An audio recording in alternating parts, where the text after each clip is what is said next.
সকলকে জয় যিশু, সকলকে স্বাগত এবং ধন্যবাদ জানিয়ে প্রভুর বাক্য নিয়ে চলে আসলাম আরও একটা সুন্দর দিনে। শুরুতেই আমি আজকের এই 15 আগস্টে প্রত্যেককে স্বাধীনতা দিবসের অনেক শুভেচ্ছা, অনেক ভালোবাসা জানাই। প্রত্যেকে সুন্দরভাবে জীবনে এগো, আজকের দিনটিকে পালন করো এবং আমাদের মনে রাখা উচিত এই দেশের নাগরিক আমরা, তাই কোনোভাবে স্বাধীনতা দিবসের পতাকা উত্তোলনের পর কোনো জায়গা যেন কোনোভাবে নোংরা না করি। আমরা দেশের নাগরিক হিসেবে যেন চারিপাশটা আমরাই পরিষ্কার এবং পরিচ্ছন্ন রাখতে পারি। এটা মনে রাখা, এটা পালন করা দেশের নাগরিক হিসেবে খুবই প্রয়োজন। কারণ আমরা জানি যে আমাদের চারিপাশ কতটা নোংরা অপরিচ্ছন্ন অবস্থায় থাকে, আর যার ফলে মোটেই আমাদের দেশ আরও সুন্দর হয়ে ওঠে না।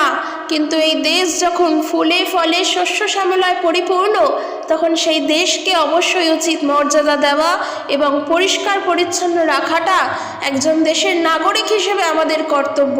কারণ নিজের চারিপাশ পরিষ্কার রাখা, নিজেকে পরিচ্ছন্ন রাখা যদি আমরা এইভাবে চলতে পারি, তাহলে আমাদের আগামী প্রজন্ম, আমাদের আগামী জেনারেশন সেইটা দেখেই বড় হবে এবং ধীরে ধীরে ধীরে ধীরে এক সুন্দর দেশ হয়ে উঠবে।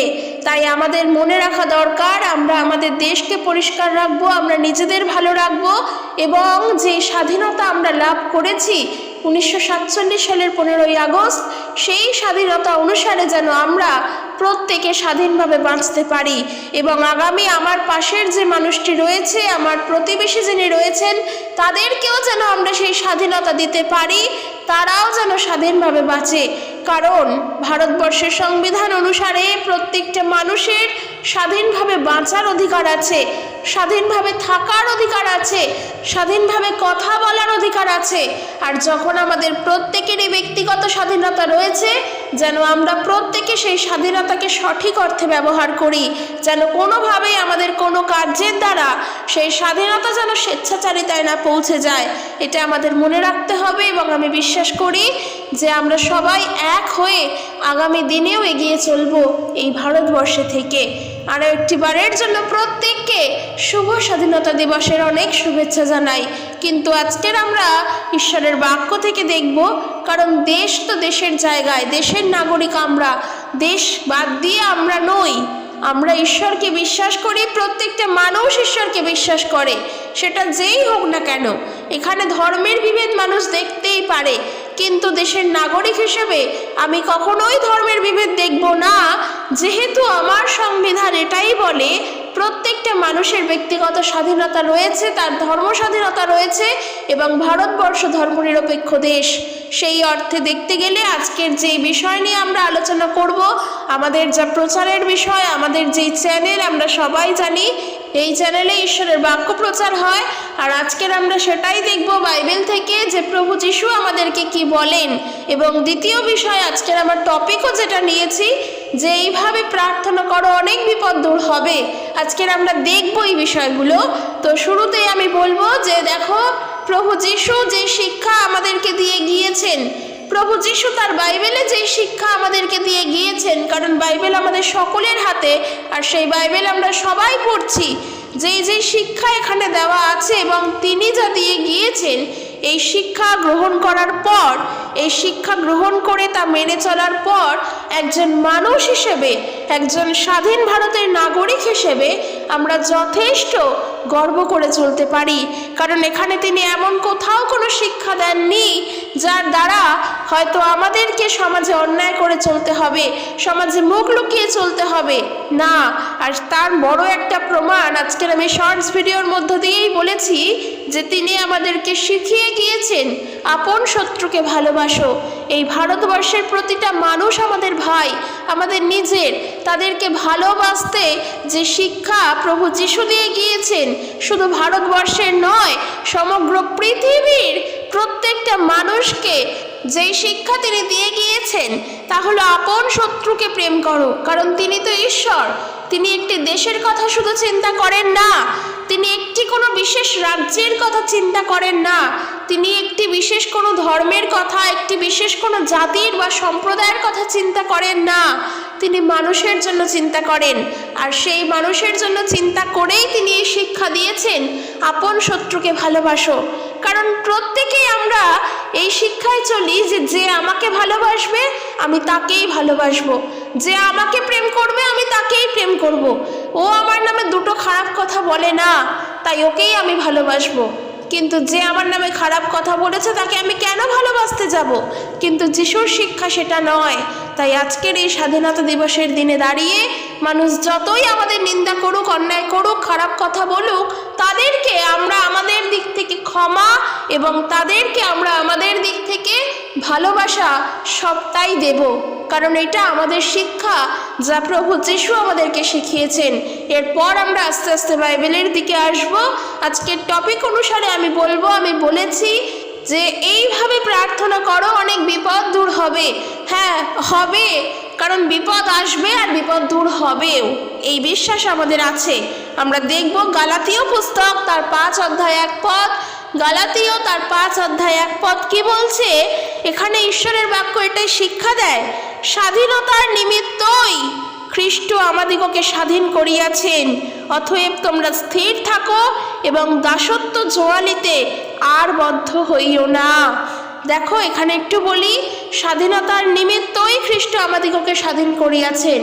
যখন কিনা ভারত স্বাধীন হয়, এই যে স্বাধীনতা দিবস, তা কিসের উদ্দেশ্যে ছিল? উদ্দেশ্য এটাই ছিল যেন মানুষ ইংরেজদের বন্দি দশা থেকে মুক্ত হয়, ভারত যেন সেই বন্দি দশা থেকে মুক্ত হয়ে এক স্বাধীন ভারতে পরিণত হতে পারে, যেই ভারত নিজের মতো করে চলবে। স্বাধীনতার জন্যই যেন মানুষ স্বাধীনতা পায়, মানুষ যেন স্বাধীন চেতা হয়ে বাঁচতে পারে, তার জন্যই তো স্বাধীন পতাকা উড়েছিল ভারতবর্ষের মাটিতে। আর আজকের আমরা সেই স্বাধীনতা দিবসে উদযাপন করছি যেন আমরা স্বাধীনতায় চলি। হ্যাঁ, এখানে যারা নিন্দা করে, যারা নিন্দুক আছেন, তারা এটা বলতেই পারে যে সেই ইংরেজদেরই তো কথা তোমরা বলো বাইবেলের মধ্য দিয়ে, সেই ইংরেজরাই তো খ্রিস্টান ছিল। তারা যেটা বলে তারা বলুক, ওই যে বললাম, তারা যা বলছে বলুক, তাতে আমাদের কিছু আসে যায় না এবং তাদের প্রতি আমাদের কোনো ঘৃণাও নেই। বরং তাদেরকে আমরা এটাই বোঝাবো, ইংরেজরা অবশ্যই ছিলেন এবং ইংরেজরা যে প্রকৃতই বাইবেলের ঈশ্বরকে সেবা করে ভারতবর্ষকে রেখেছিলেন এমনটা কিন্তু নয়, কারণ ঈশ্বর ন্যায্য বিচার করেন। আমরা যখন বাইবেল পড়ি সেই ন্যায্য বিচারই তার দেখি। যদি সত্যিকারের ইংরেজরা ন্যায্যই কাজ করতেন তাহলে দেশ স্বাধীনতার জন্য এতটা মুখিয়ে থাকতো না। তারা অত্যাচার করে গিয়েছে, তারা ইংরেজ হয়েও তারা অত্যাচার করে গিয়েছে, তারা অপশাসন চালিয়ে গিয়েছে, তারা একেবারে অত্যাচারের শেষ পর্যায়ে এসে ভারতবাসীর সঙ্গে অত্যাচার করে গিয়েছে। সেটা আমি কখনোই ভুলি না, কারণ তারা অন্যায় করেছে, ভারতবাসীর মানুষ অন্যায় করেনি, ভারতবাসী অন্যায় করেনি। তাই তারা স্বাধীনতায় আসতে চেয়েছে, স্বাধীন চেতা হয়ে বাঁচতে চেয়েছে। আর তার জন্য সেই মুক্তির পতাকা 1947 সালের 15ই আগস্ট উড়েছিল। কিন্তু আমরা সেই ইতিহাসকে সাইডে রেখে যদি ঈশ্বরের বাক্যের দিকে আসি, যেখানে আমরা দেখলাম গালাতীয় তার 5 অধ্যায় 1 পদ বলছে কি? স্বাধীনতার নিমিত্তই খ্রিস্ট আমাদিগকে স্বাধীন করিয়াছেন। কি বলছে এখানে? আমরাও যেন স্বাধীন হই, তার জন্যই যিশু আমাদেরকে স্বাধীন করেছেন। তিনি আমাদেরকে স্বাধীন করেছেন, অর্থাৎ আমরাও সেই বন্দি দশার মধ্যেই ছিলাম, আমরাও কিন্তু সেই বন্দি অবস্থাতেই ছিলাম। আমরা আজকে স্বাধীনতা দিবসের যেই দিকটা দেখছি সেটা তো বাহ্যিক দিক, সেটা তো বাইরের দিক। সেই বাইরের দিক আগে দেখেই তারপর মানুষ অভ্যন্তরীণ দিকে আসছে। তো সেই কারণের জন্য যে বাহ্যিক দিকটা দেখলাম সেটা তো একরকম, কিন্তু প্রত্যেকটা মানুষের অন্তরে, প্রত্যেকটা মানুষের মধ্যে যে আরও একটা দিক রয়েছে, আমাদের সেই দিকটা আমাদের চোখে পড়ে না। আর তা হলো আত্মিক দিক। যে আত্মিক দিকের স্বাধীনতা একমাত্র যিশু দিয়েছেন। বাহ্যিক দিকের স্বাধীনতা রক্ত ঝরিয়ে বিপ্লবীরা দিয়ে গিয়েছেন, আর আত্মিক দিকের স্বাধীনতা একমাত্র যিশু তার নিজ রক্ত ঝরিয়ে দিয়ে গিয়েছেন। আর সেই কথাই এখানে বলছে, স্বাধীনতার নিমিত্তই খ্রিস্ট আমাদিগকে স্বাধীন করিয়াছেন, অর্থাৎ আমরা এখন খ্রিস্টেতে স্বাধীন হয়েছি। আর আমাদের বন্দি দশার মধ্যে থাকলে চলবে না, আমরা আর বন্দি অবস্থাতে নেই। আর এই বিষয়ে দেখতে গেলে যেটা আসে তা হলো, এই যে ধর্মের দিক থেকে, আত্মিক দিক থেকে এই যে গোঁড়ামি, যে আত্মিকতার দিক থেকে গোঁড়ামি রয়েছে এখনো পর্যন্ত, আর এই গোঁড়ামির কারণে মানুষ এখনো পর্যন্ত ঈশ্বরকে নিজের করতে পারছে না, ঈশ্বরের কাছে পৌঁছতে পারছে না। নানান নিয়ম কানুন, বাধা নিষেধ, নানান রকম আচার অনুষ্ঠান, নানান রকম বিধি ব্যবস্থার মধ্যে মানুষ আজ জর্জরিত। আর প্রভু যিশু তিনি সেই বিধি ব্যবস্থা থেকে মুক্ত করতেই আমাদেরকে স্বাধীন করেছেন। দেখো, ধর্ম আর রাজনীতি কিন্তু আলাদা বিষয় নয়। ধর্ম আছে মানেই রাজনীতি, রাজনীতি মানেই ধর্ম, এই দুই কিন্তু একইভাবে মিলে যায়। তাই যে রাজনীতি ভাবটা আমরা দেখছি বাহ্যিক দিক থেকে, সেই দিকটাকে সরিয়ে রেখে যখন ধার্মিক দিক দেখছি অন্তরের দিক থেকে, সেই দিকটা দেখি যে প্রকৃতই আমরা আজকে স্বাধীন কিনা। আমি এটাই বলবো যে প্রার্থনার মধ্য দিয়ে সেটা বুঝতে পারবে। তুমি ঈশ্বরের কাছে প্রার্থনা করবে। যখন তুমি স্বাধীনতা পেতে চাও তখন তুমি ঈশ্বরের কাছে প্রার্থনা করো, কারণ তুমি স্বাধীন। তোমার কাছে অস্ত্র এটাই, তুমি স্বাধীনতার পর এই হাতিয়ার পেয়েছো, তাহলে প্রার্থনা করা, যা ঈশ্বরের সঙ্গে তুমি কথা বলতে পারবে। তাই আজকের আমার থাম্বনেলে আমি যেটা রেখেছি যে আমাদের প্রার্থনার দ্বারা অনেক বিপদ দূর হবে। কোথায় আমরা বন্দী, কিসে আমরা বন্দী হয়ে আছি আত্মিক দিক থেকে, বা আমরা কিসে বন্দী ছিলাম? একটাই শব্দ, তা হলো পাপ। এই যে পাপের বন্দী দশার মধ্যেই আমরা আটকে ছিলাম। মানুষ আজও পর্যন্ত ঈশ্বরের কাজ করতে নানানভাবে ভয় পায়, নানানভাবে ভয় পায়, কারণ তাদের মাথায় একটা জিনিসই চলে যে আমি এটা করলে বুঝি পাপ করে ফেলবো। এই পাপের ভয়ের মধ্যেই মানুষকে আটকে রেখে দিয়েছে আমাদের সমাজ। আমরা যদি একটু ভালো করে বোঝার চেষ্টা করি দেখতে পারবো, যদি এই সমাজের কোনো নিয়ম তুমি পালন না করো, অর্থাৎ তোমাকে যা বলে দেওয়া আছে, তোমার মধ্যে যে জ্ঞান দিয়ে দেওয়া হয়েছে, যেই লিস্ট তোমার হাতে দেওয়া আছে, সেই লিস্টের প্রত্যেকটা কথার মধ্যে যদি তুমি সবগুলো কথা না মানো, তোমার প্রথমেই মনে আসবে যে এই যে কাজটি আমি করলাম, বা আমি এটা যে করলাম না, এর ফলে আমার কোনো পাপ হলো না তো, বা আমি পাপ করে ফেললাম না তো। এই প্রথমেই এই ভয়টা আমাদের চলে আসে, প্রথমেই এই ভয়টা আমরা পাই, কারণ এই ভয় যখন পাই তখনই আমরা বন্দী থাকি। আর যিশু এসেছেন এই ভয়টা থেকেই মুক্ত করতে। যেমন আমি একটা ছোট্ট কথা বলি, যেমন এটাই বলা হয় যে যারা নিরামিষ ভোজন করে তারা ঈশ্বরের সেবা করে, কারণ তারা কোনো খুন করে না, তারা প্রাণী হত্যা করে না। তাই তারা নিরামিষ যখন খায় তারা প্রকৃতভাবে ধার্মিক, তারা আত্মিক, তারা শুচি, তারা সাত্ত্বিক, তারা প্রকৃতভাবে সেই পরমাত্মার আরাধনা করে যারা নিরামিষ খায়। আর যদি সেই ব্যক্তি কোনোভাবে আমিষ ছুঁয়েও ফেলে তাহলেই সে পাপ করছে। কে বলেছে সে পাপ করছে? কিসের ভয় এত? যদি তুমি মনে করো তুমি পাপ করছো, তুমি কি জানো না যে তুমি যার বিরুদ্ধে করছো তার কাছে তুমি ক্ষমা চাইতে পারো? কারণ তুমি তার সন্তান। সে তোমাকে যা শেখান তুমি তাই শেখো, তোমাকে যেভাবে তিনি চালান তুমি সেভাবেই চলো। তুমি তার বিরুদ্ধে পাপ করলেও তিনি তোমাকে ক্ষমা করবেন যদি তোমার অনুতাপ হৃদয় থাকে, বা তুমি যদি অনুতপ্ত হও। আর প্রথম কথা, কে বলেছে যে তোমার কি খাদ্য তুমি কি গ্রহণ করলে তার মধ্য দিয়ে তিনি খুশি হবেন? একেবারের জন্য না। তিনি তোমাকে যেই খাদ্য দিচ্ছেন না, তুমি যদি সেটা খেয়ে গ্রহণ করে তাকে ধন্যবাদ দাও, তাতে তিনি খুশি হবেন, কারণ ওই খাদ্য তুমি তার জন্যই পাচ্ছ। কোনোভাবেই এটা আমাদের ভাবা উচিত না যে আমরা আমিষ খেয়ে নিলাম মানেই পাপ করে ফেললাম। আর এই যে ভয়টা আসলে কাজ করছে, এখানেই আমরা বন্দী ছিলাম, আর খ্রিস্ট এইখানেই আমাদেরকে স্বাধীন করেছেন। তাই এখানে বাক্য বলছে কি, অতএব তোমরা স্থির থাকো। কেন এখানে স্থির থাকতে বলছে? আমরা তো স্বাধীন। হ্যাঁ, আমরা স্বাধীন, কিন্তু স্বাধীন হয়েও সেই যে নেগেটিভিটি, সেই যে খারাপ কাজ, সেই যে পাপের ভয়, সেই ভয় কিন্তু আবারও আমাদেরকে সেই ভয়ের মধ্যেই ফেলতে পারে, আর যার দ্বারা আমরা হয়তো পিছিয়েও আসতে পারি, বলা তো যায় না। তাই বলছে তোমরা স্থির থাকো, যেন কোনোভাবে পাটা ফসকে না যায়। আমরা আজকের খ্রিস্টের রক্তে স্বাধীন, খ্রিস্টের রক্ত দ্বারা আমরা স্বাধীনতা পেয়েছি, আমাদের পা যেন ফসকে না যায়।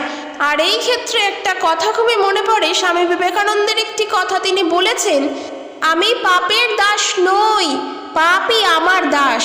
অর্থাৎ তার এই বাক্যটি, তার এই বাণীর মধ্য দিয়ে এটাই প্রকাশ পায় তিনি এটা স্পষ্টই বলেন যে আমরা মানুষ হলাম ঈশ্বরের অংশ।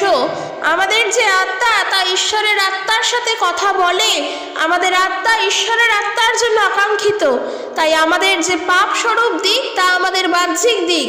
আমরা সেই ভয়ে যেন ভীত না থাকি, সে আমাকে চালাবে এমনটা না, বরং আমি তাকে চালাবো, এইভাবে যেন চলতে পারি, এটা তিনি বলেছিলেন।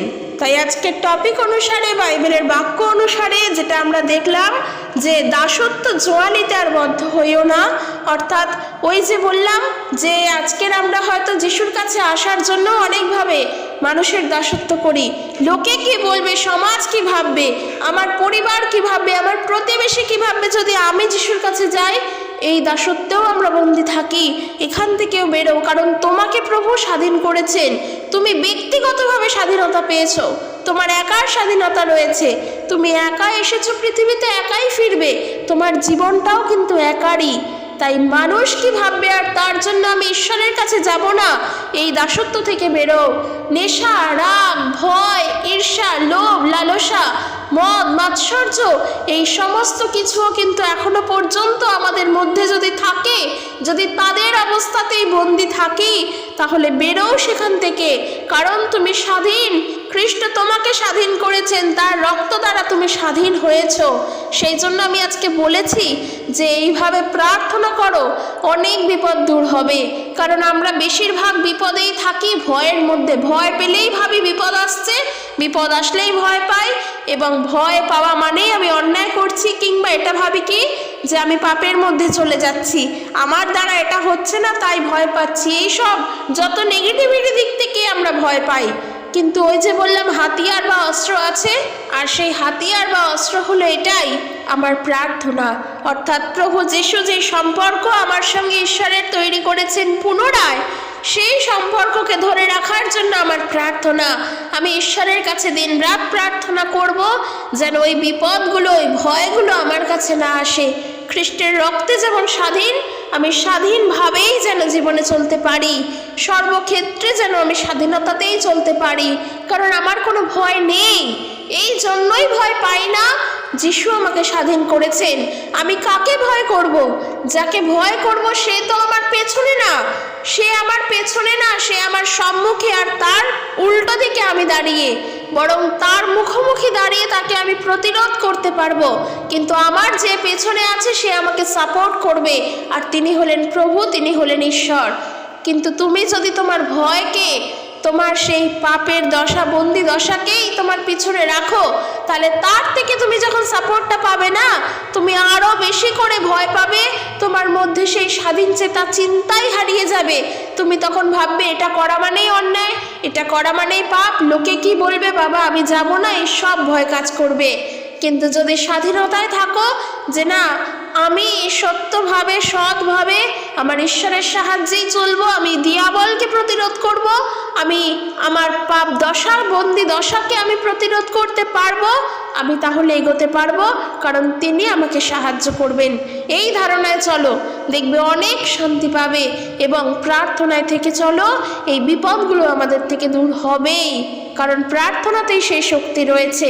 তাই আমি সর্বশেষে এটাই বলতে চাই, ভয় থেকে নয়, স্বাধীনভাবে আনন্দে একে অপরকে ভালোবেসে, নিজেকে ভালোবেসে শুধু নয়, আপন শত্রুকে প্রেম করে স্বাধীনতায় চলো, যে স্বাধীনতা তুমি প্রভুর থেকে পেয়েছো। কারণ তুমি এখন আত্মিকভাবে শান্তি পেয়েছো, তোমার আত্মিকতায়, স্বাধীনতায় তুমি রয়েছো।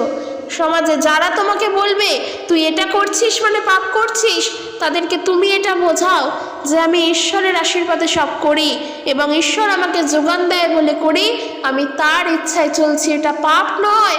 কারণ আমি জানি আমি পাপ থেকে মুক্ত হয়েছি, সেই পাপের মধ্যে আর নই। প্রভু যিশু আমাকে মুক্ত করেছেন, তিনি আমাকে স্বাধীন করেছেন, আর শুধু আমাকেই নয়, আমাদের সবাইকে করেছেন তার পবিত্র রক্ত দ্বারা, যেই রক্তে আমরা শুচি হয়েছি। তাই আমরা আজকে স্বাধীন, তবে আমরা স্বেচ্ছাচারিতায় যেন না চলি। যেটা আমি দেশের ক্ষেত্রে বলবো, যদি এই দিক থেকে স্বাধীনতা দেখি, শেষে সেটাই বলবো, ওই যে শুরুতে বললাম, যেন অযথা চারিপাশ নোংরা না করি, নিজেরা যেন খারাপ আচরণ না করি, যেন আমরা এই স্বাধীনতা দিবসকে নিজেদের আনন্দ ফুর্তি হিসেবে তা যেন খারাপ মাত্রায় না নিয়ে চলে যায়। এগুলো আমাদের মনে রাখতে হবে, এগুলো উচিত না। কারণ আমাদের স্মরণ করতে হবে স্বাধীনতা দিবস আসলে কি। যখন প্রকৃতই 1947 সালে যখন দেশ স্বাধীন হলো, তখনকার সময় কেমন ছিল, তখনকার মানুষেরা কেমন ছিল, তখনকার সময় মানুষ কতটা লড়েছে এই দেশের জন্য, আজকের দিনেই তো আমরা সেগুলো স্মরণ করি। তাই অন্যায়ভাবে যেন কোনো ভুল কাজ না করে ফেলি এবং আমাদের জানায় অজানায়ও যেন কোনো ভুল না করি। আমরা সুন্দরভাবে স্বাধীনতা দিবস পালন করব এবং সবাইকে ভালোবেসে সবাইকে আপন করে নিয়ে। আর দ্বিতীয় যে বিষয়টা আমাদের ভুললে চলবে না, তা হলো আমরা আত্মিক দিক থেকেও স্বাধীন, সেই স্বাধীনতার বার্তাও যেন প্রত্যেকটা মানুষের কাছে পৌঁছতে পারি। তারাও যেন সেই পাপ দশা থেকে, বন্দি দশা থেকে, যা তাদেরকে ভয় দেখিয়ে রাখে, সমাজের যেই দিকগুলো মানুষকে আজকে আটকে রেখে দেয়, সেখান থেকে যেন মুক্ত করতে পারি। তার জন্য আমাদের প্রার্থনা অনবরত থাকবে। এবং দ্বিতীয় কথা, নিজের পরিবারের জন্য, নিজের ঘরের জন্য, নিজের সংসারের জন্য আমাদের সেই প্রার্থনা থাকবে। কারণ সেখানেও আমরা অনেক সময় বন্দি থাকি, সেই বন্দি দশা থেকেও যেন বেরোতে পারি, এই বিপদগুলোও যেন দূর হয়, তার জন্য প্রার্থনা থাকবে। এটা আমাদের প্রধান কথা। কারণ ওই যে বললাম, আমাদের হাতিয়ার হলো প্রার্থনা, আর যার দ্বারা আমরা উত্তর পাই, প্রকৃতভাবে ঈশ্বর আমাদেরকে সাহায্য করেন। তাই সেই প্রার্থনা যেন আমাদের সবার, সব সময়, সকলের জন্য থাকে। আমাদের দেশের জন্য, আমাদের নেতা মন্ত্রীদের জন্য, আমাদের রাজ্যের জন্য, আমাদের সমস্ত মিনিস্টারদের জন্য, আমাদের প্রাইম মিনিস্টার, আমাদের চিফ মিনিস্টার, আমাদের যে সমস্ত কাউন্সিলরেরা রয়েছেন, এছাড়াও আমাদের নিজেদের ঘর বাড়ি, প্রত্যেকের জন্য যেন আমাদের আজকের এই প্রার্থনা থাকুক যে তারা সুন্দরভাবে দেশে আমাদের জন্য কাজ করুক এবং এই দেশকে যেন আমরা আরও সুন্দরভাবে এগিয়ে নিয়ে যেতে পারি। মানুষকে যেন সমস্ত সুবিধা তারা দিতে পারেন, আমাদেরকে যেন সুন্দরভাবে রাখেন, তারাও যেন সুস্থভাবে থাকেন। এই প্রার্থনা ঈশ্বরের কাছে আমাদের থাকবে। কারণ ঈশ্বর সকলের ওপরে, তিনি আমাদের সবাইকে চালাচ্ছেন। তো চলো আজকের এখানে শেষ করছি। ভিডিওটি সকলের কাছে পৌঁছে দিও এবং তোমরাও ভিডিওটি লাইক, কমেন্ট করো। ঈশ্বর তার আপন বাক্যের দ্বারা প্রত্যেককে আশীর্বাদ যুক্ত করুক। জয় যিশু। Praise the Lord.